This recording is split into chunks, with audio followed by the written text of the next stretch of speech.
CPIM Malappuram ജില്ലാ സമ്മേളനത്തിന് താനൂരിൽ നാളെ തുടക്കമാവും. പതാക, കൊടിമര, ദീപശിഖാ ജാഥകൾ വൈകുന്നേരം താനൂരിൽ സംഗമിക്കും. സിപിഐഎം പോളിറ്റ് ബ്യൂറോ അംഗം എ വിജയരാഘവൻ പ്രതിനിധി സമ്മേളനം ഉദ്ഘാടനം ചെയ്യും.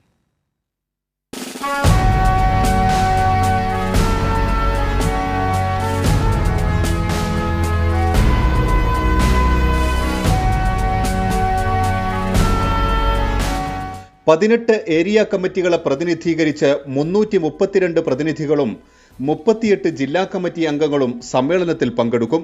നാളെ രാവിലെ 9 മണിക്ക് മുതിർന്ന അംഗം പാലോളി മുഹമ്മദ് കുട്ടി സമ്മേളന നഗരിയിൽ പതാക ഉയർത്തും. ജില്ലാ സെക്രട്ടറി ഇ.എൻ. മോഹൻദാസ് പ്രവർത്തന റിപ്പോർട്ട് അവതരിപ്പിക്കും. തുടർന്ന് ചർച്ചകൾ. വെള്ളിയാഴ്ച വൈകിട്ട് 3 മണിക്ക് സമ്മേളനത്തിന് സമാപനം കുറിച്ച് റെഡ് വളണ്ടിയർ മാർച്ചും പ്രകടനവും നടക്കും. ചീരാൻ കടപ്പുറത്ത് സീതാറാം യെച്ചൂരി നഗറിലാണ് പൊതുസമ്മേളനം. മുഖ്യമന്ത്രി പിണറായി വിജയൻ പൊതുസമ്മേളനത്തിൽ സംസാരിക്കും. സമ്മേളന നഗരിയിൽ ഉയർത്താനുള്ള പതാകയും കൊടിമരവും നഗരിയിൽ സ്ഥാപിക്കാനുള്ള ദീപശിഖയും വൈകിട്ടോടെ സമ്മേളന നഗരിയിലെത്തും.